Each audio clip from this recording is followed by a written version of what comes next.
consigo mexer nela.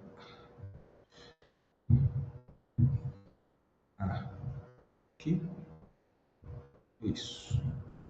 Se Jesus estivesse hoje aqui, quem vocês acham que ele escolheria para sentar ao lado dele? As crianças. Uma boa opção, né? Pelo menos não tem falha ali, né? As crianças, né? Mas eu separei alguns aqui. Será que ele chamaria os sábios, né?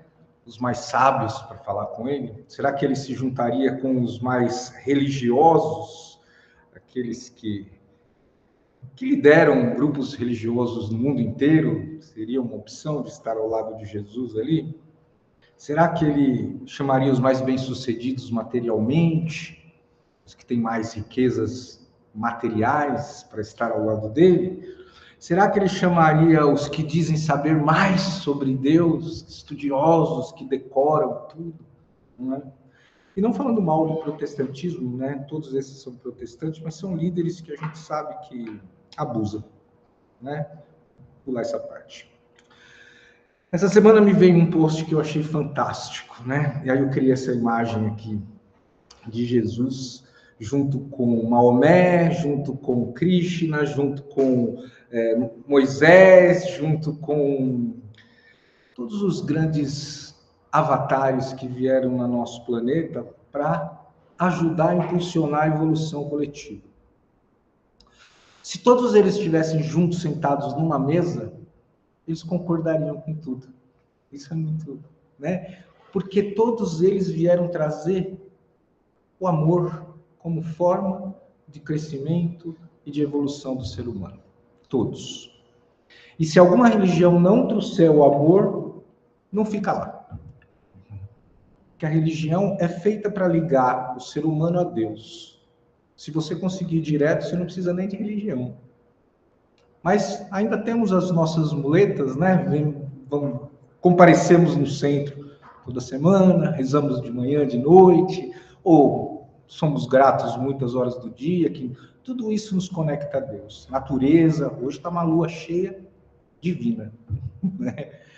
Mas o que aconteceu com isso tudo foi que esses mensageiros que vieram trazer o amor passaram a ser idolatrados e as pessoas se esqueceram da mensagem. Então passamos a adorar Jesus, adorar Maomé, adoram o carteiro e não entendem a mensagem que é passada. Porque Jesus não veio aqui para ser idolatrado. Muito pelo contrário, né? Ele veio com outras pretensões, né? Só sabia da sua missão. Por isso que ele tinha que fazer os milagres para atrair as multidões e falar com a multidão o que seria aquela mensagem que ele trazia. E a mensagem era de amor. Era de autoconhecimento, de você olhar para dentro, começar a se enxergar, a ver que você não é um ser infalível, que você tem defeitos, mas que você também tem muitas virtudes.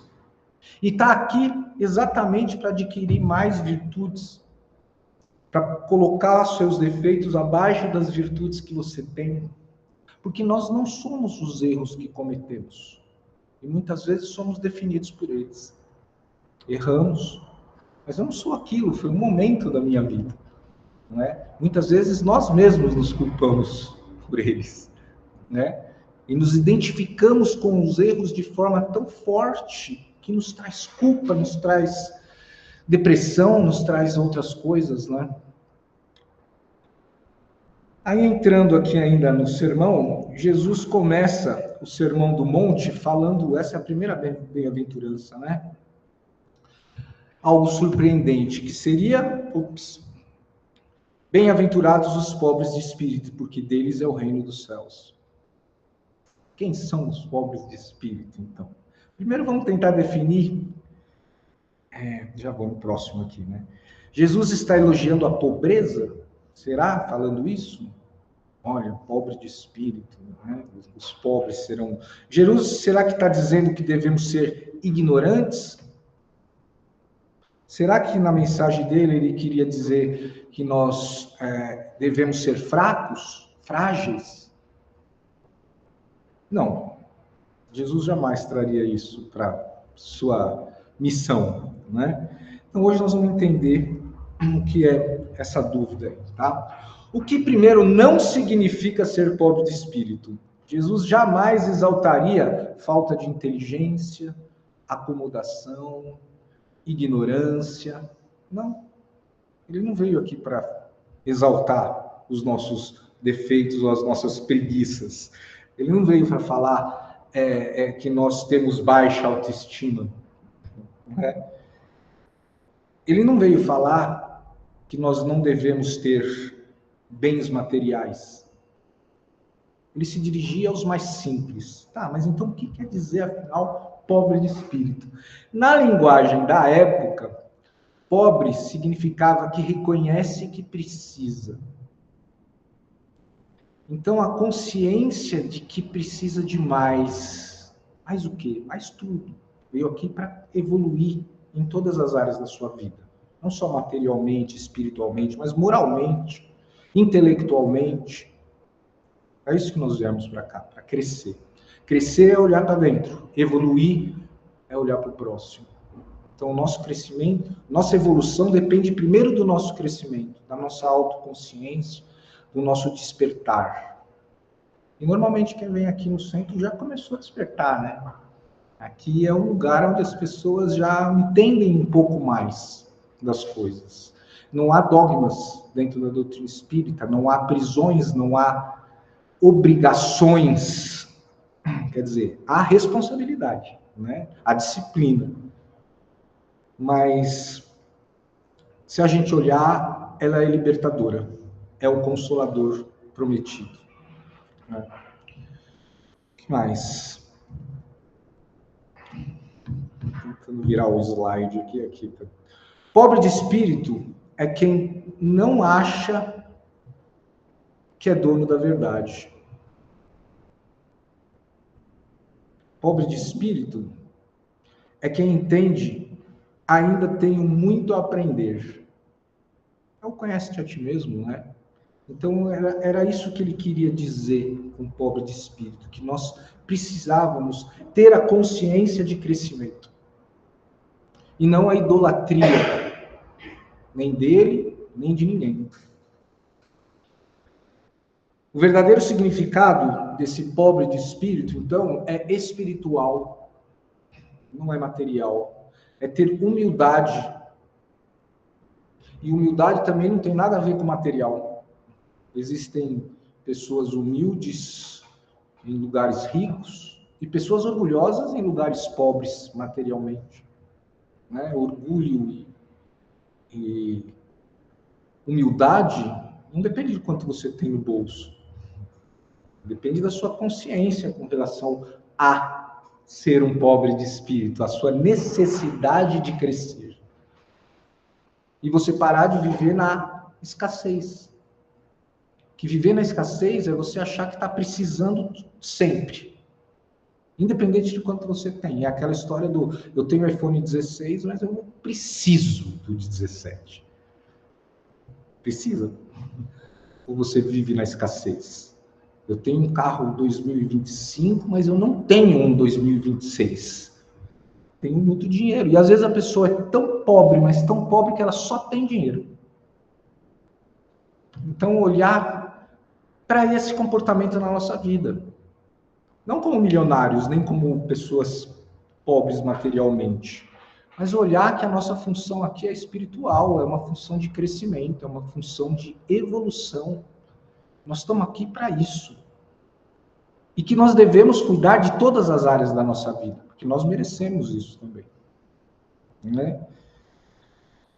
Estar aberto a aprender. Acho que esse é o ponto principal dessa frase pobre de espírito. Não viver dominado pelo orgulho, pela soberba, está ligado à humildade, não ao ego endurecido. Né?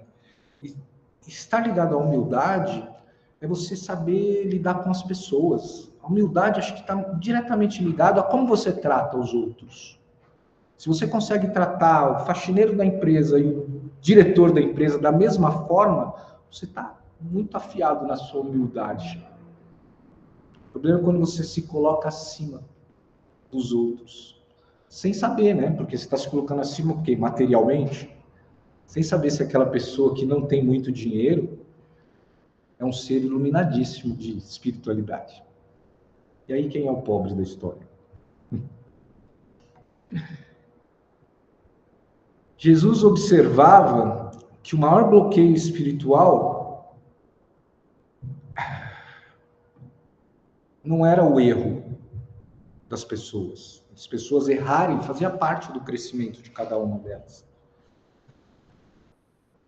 Deixa eu virar o slide aqui. Era o orgulho que impedia a transformação das pessoas. E não a quantidade de dinheiro que ela tinha no bolso. Eu já sei tudo. Não preciso aprender mais. Já sou um cara estudado, tenho 2 MBAs, tenho... E? Né? Mas não é bom ter estudo? Claro que é. Não é bom se vangloriar disso. Estudar cada vez mais. E quanto mais você estuda, mais sei que nada sei. Porque você começa a tomar consciência do tamanho que é o conhecimento. E aí você vai estudando e vai falando, nossa, nunca vou conseguir alcançar isso tudo, né? Somos gênios e ignorância, depende só do assunto, né? Quem sabe tudo não escuta, não muda, não evolui. Só sei que nada sei. Quem reconhece que está aprendendo, cresce todos os dias. E é disso que a gente fala, de buscar esse tipo de crescimento. Por isso ele disse que destes serão o reino do céu. Desses quem? Dos pobres de espírito. Dos que são humildes, do que tem consciência do quanto ainda precisa crescer. Porque estar num planeta de expiação e provas não nos gradua a nada. Não somos ótimos por estarmos aqui. Pode ser o cara mais inteligente que, a não ser que seja um espírito missionário, né? Mas aqueles que estão no planeta de expiação e provas por grau de evolução, estão no mesmo degrau que todos que estão aqui. Ah, não, mas eu estou melhor que aquele assassino que matou 50. Você está no expiação e prova também, mesma faculdade. Pode estar no 3º ano, ele está no 1º, mas é ali.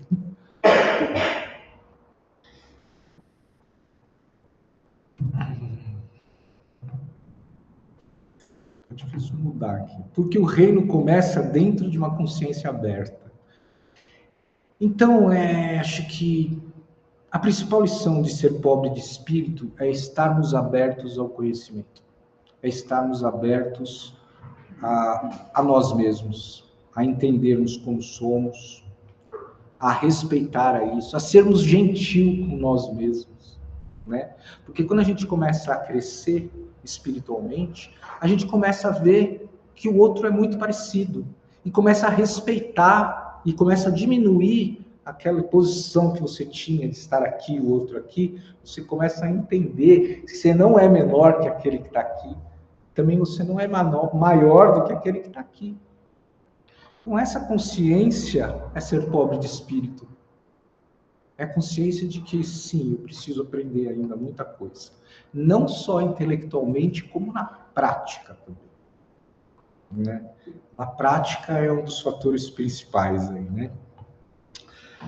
Uma vez um homem muito rico foi, querendo ampliar o seu conhecimento, foi até as montanhas onde sabia que existia um sábio que vivia por lá, e chegou lá no sábio falando, olha, eu tenho muito dinheiro e muito conhecimento, eu quero que você me explique Deus. E aí o sábio olhou para ele e falou, claro, senta aí, vamos tomar um chá. E aí tal, sentou, ele começou a botar o chá, e o chá começou a transbordar, e o cara, peraí, tá enchendo a xícara, tá transbordando tudo.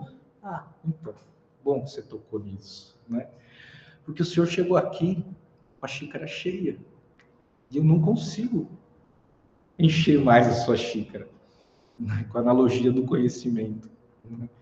O senhor aqui sabe tudo, o senhor já estudou todos os principais livros do mundo, não dá para ensinar nada para o senhor quando é assim.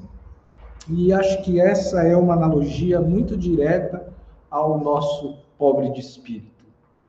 Ter consciência de que precisamos estar com a xícara vazia para receber mais, que não sabemos tudo.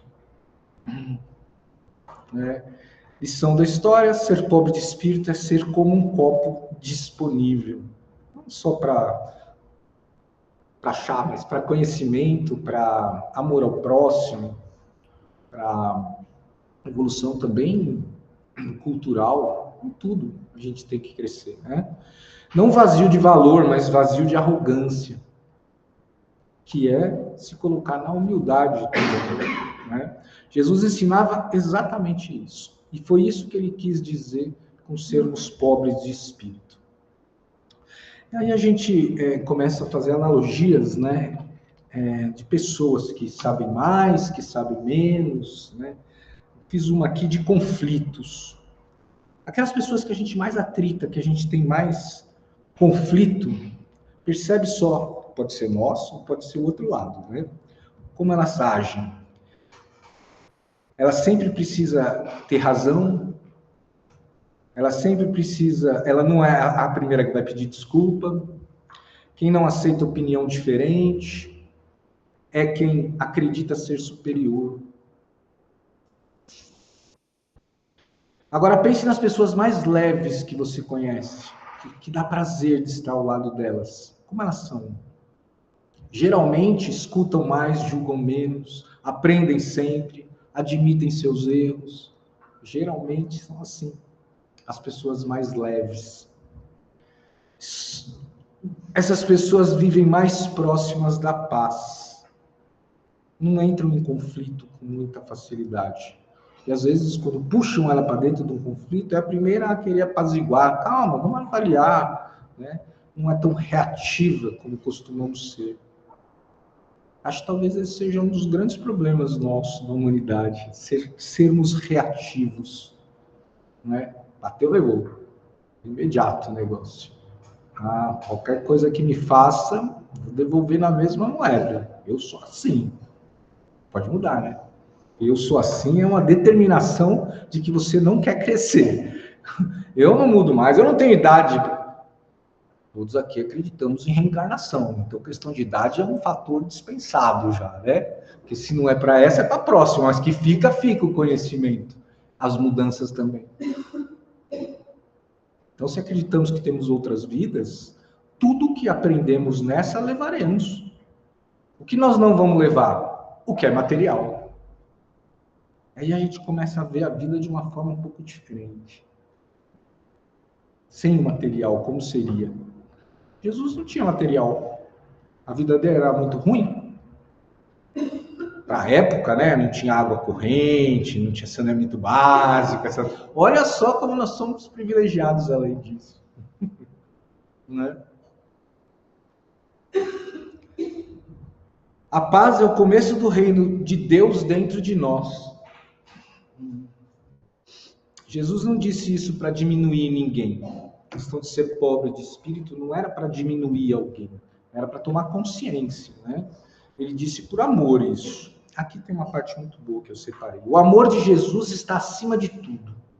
Reparem que não é dito o amor a Jesus, mas o amor de Jesus. Mais uma forma da gente entender que é a mensagem, não é o mensageiro. Nós idolatramos e respeitamos esses avatares espirituais que vieram aqui, né? Jesus em carne e osso, mas que já era o governador do nosso planeta antes mesmo do planeta nascer, foi o responsável por isso, né? E aí ele vem trazer uma mensagem. Por quê? Porque estava precisando, a época estava muito ruim.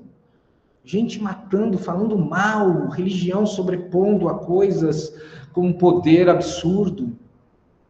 Ele veio botar uma ordem, né? E como era uma época de 2025 anos atrás, 26, ele veio apropriado para as pessoas ouvirem uma mensagem para aquela época. E aí, há quase 70 anos atrás, chega a doutrina espírita para a gente. Uma época também que não estava legal. Como a de hoje também, né? Se a gente for perceber, não está tão legal assim. Guerras acontecendo ainda. Uma charge muito legal. 2 ETs encontram um terráqueo e os ETs falam: mas o que vocês comemoram nesse dia 25 de dezembro? Ah, aniversário de Jesus. Aí os ETs falam: Jesus? Puxa, ele vem aqui também? Ele vai no nosso planeta, todo ano ele vai lá. É mesmo? Que legal, o que ele vai fazer lá? Vai comemorar, a gente recebe ele com todo amor, assim, faz festa. É muito legal, todo ano ele vai lá. Ele vem aqui todo ano também? Não. Mas o que vocês fizeram para eles quando ele veio?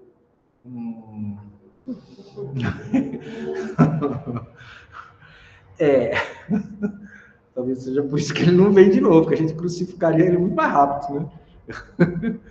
Então, mas ele não deixou de ir, né? A passagem dele aqui não quer dizer que ele não esteja. Ele veio, deixou a sua mensagem e os ensinamentos que a gente precisava para crescer.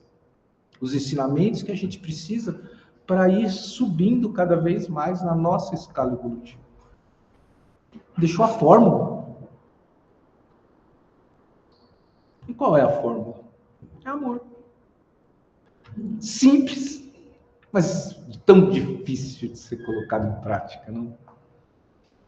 A gente amar as pessoas que nos cercam, como amamos a nós mesmos. Mas, pô, às vezes a gente nem ama nós mesmos. Às vezes olha no espelho e tem uma decepção tão grande consigo mesmo. Temos que ser mais gentil conosco. Temos que nos acolhermos mais. Porque ele sabia que o orgulho isola, endurece, afasta, cria sofrimento. Ele já sabia disso, né? E a humildade aproxima, cura relações, abre caminhos espirituais. Jesus valorizava os pescadores, os doentes, as pessoas simples, o pecador arrependido. Arrependido, hein? Se ele via que aquela pessoa não tinha a menor consciência de querer melhorar, ele não ajudava, não.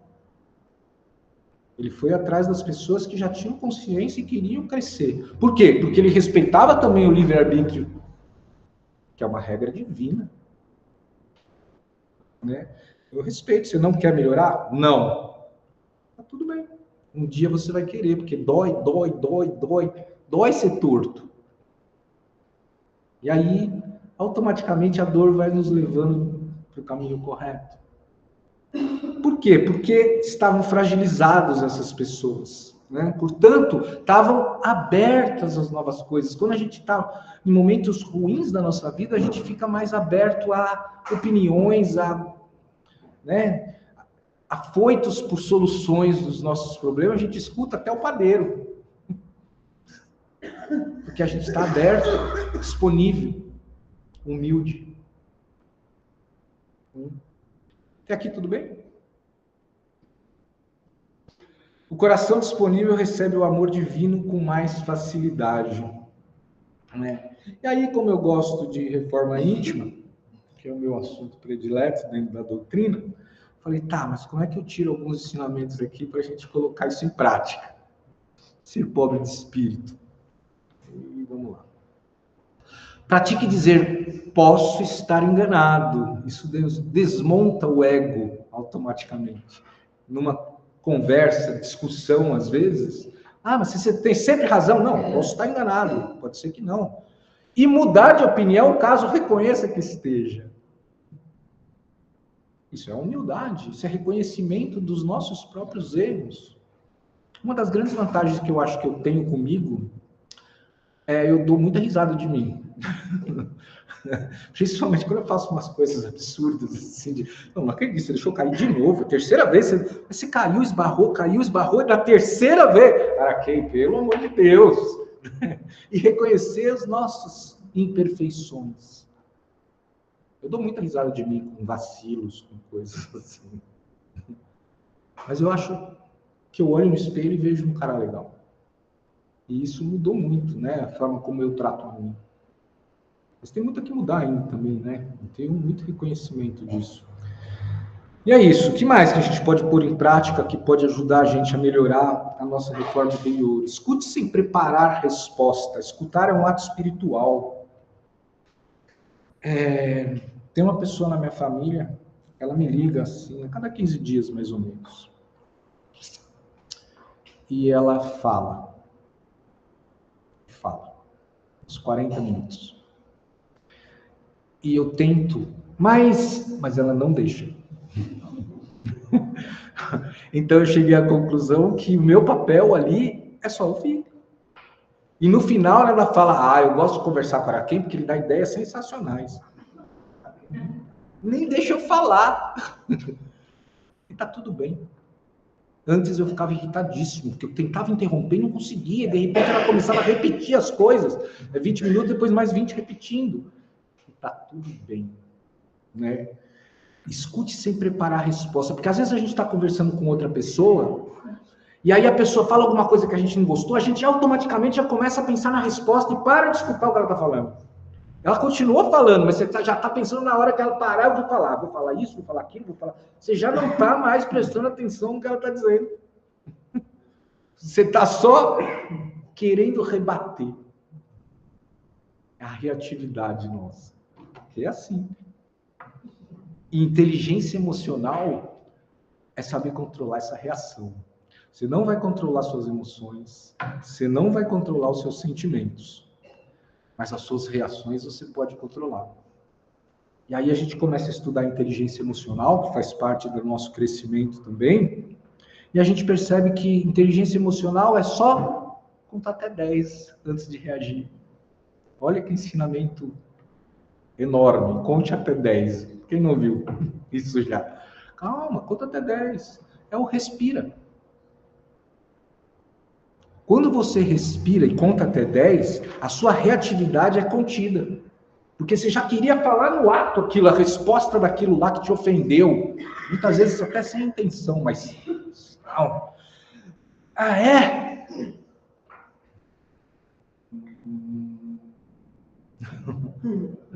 Conta até 10. Conta até 10. Você vai ver que muda até aquela coisa de querer responder. Por isso que não é interessante você tomar uma decisão de cabeça cheia. Não é. As piores decisões nossas é no final do dia. Porque a gente está cansado e nosso poder de decisão é igual a bateria de celular. Vai acabando durante o dia. As melhores decisões nossas são tomadas de manhã, ou quando você está com a energia boa ainda. Mas no fim do dia acabou. Há até estudos que falam sobre isso aí, né? Que você escolher a sua roupa de manhã, que roupa que eu vou? Você está diminuindo o seu poder de decisão durante o dia. Está usando para escolher roupa. Por que os caras do Steve Jobs, o Zuckerberg, usam uma camiseta preta e uma calça jeans? Porque não tem que ficar escolhendo e gastando poder de decisão com essas coisas. Será que ficou bom? Será? Sim. E a nossa preocupação com a opinião alheia também é um negócio absurdo. Absurdo. Eu tenho andado muito no Parque da Aclimação e esses dias eu quis fazer um exercício, né? Eu reparei que a minha camiseta estava suja aqui. Caiu alguma coisa ali, sujou. E aí eu fiquei preocupado, as pessoas vão falar o quê de mim? Mas que pessoa, você não conhece ninguém, cara. Por que você está preocupado com a opinião alheia? E gastando neurônio. Aí eu fiz o exercício, eu vou dar uma volta inteira no parque, tem 1 quilômetro, sem olhar para as pessoas, ou olhando para o chão, ou olhando para o céu. É difícil, vocês não têm ideia, porque a gente está sempre se preocupando. Acho que ela olhou a mancha. Ixi. Aí você começa a andar com a mão no ombro, para não mostrar sujeira. Preocupado com a opinião de quem nem está te vendo. Às vezes a pessoa nem reparou em você, quanto mais a mancha na sua camisa. Mas a gente tem essa preocupação de ficar dando satisfação na nossa vida para os outros que a gente não conhece.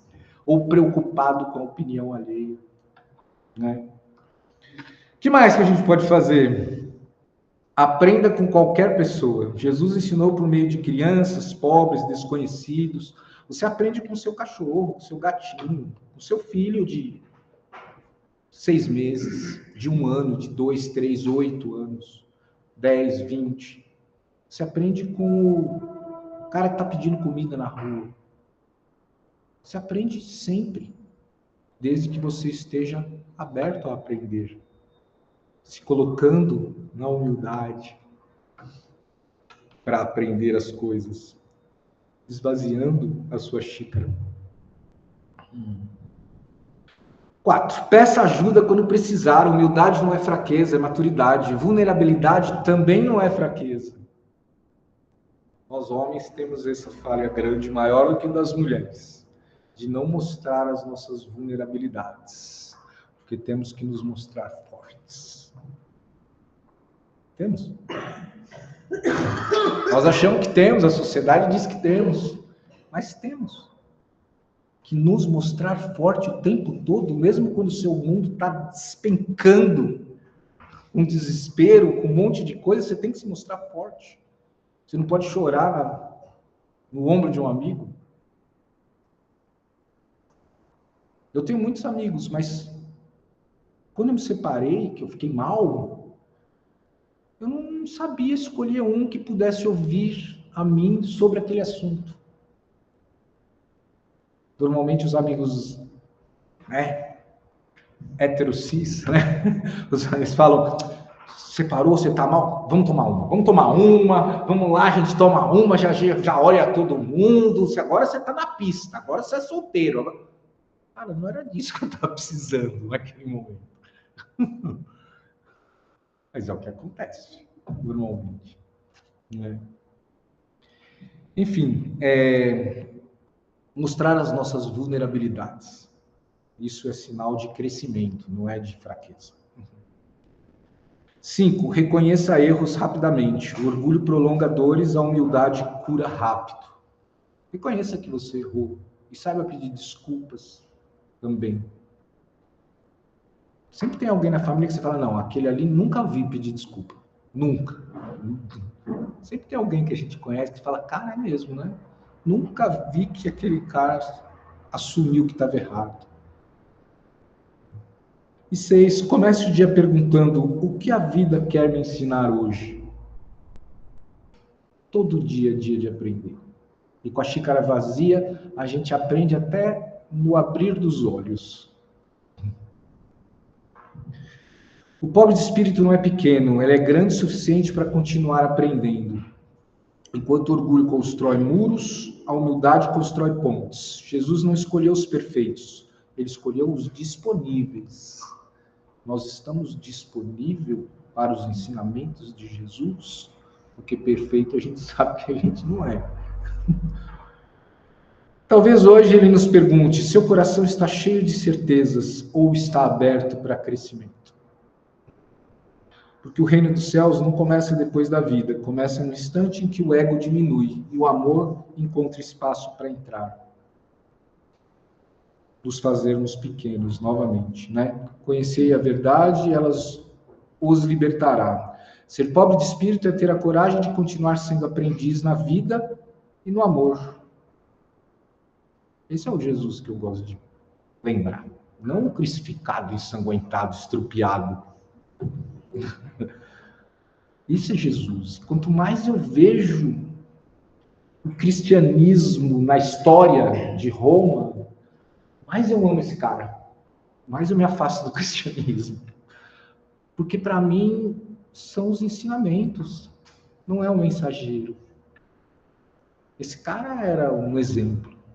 Esse cara trouxe para a gente tudo que a gente precisa para crescer. Tudo que a gente precisa para melhorar, para evoluir. É esse Jesus que eu gosto de conversar. É isso. Muito obrigado por me ouvirem mais uma vez. Espero ter deixado claro o que é ser pobre de espírito. Para que a gente não tente ofender ninguém com isso, porque se você está tentando ofender, você está mais elogiando do que ofendendo. Certo? Obrigado, pessoal de casa. Vamos fazer, então, um encerramento. As nossas vibrações finais, procurando exatamente doar, que é um dos ensinamentos mais fortes de Jesus, a preocupação com o próximo.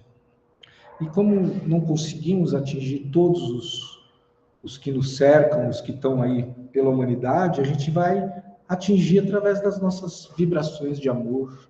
Todo o amor que a gente recebe, que sempre multiplica, nunca vai diminuindo, mas vai sempre aumentando, a gente também pode compartilhar de diversas formas.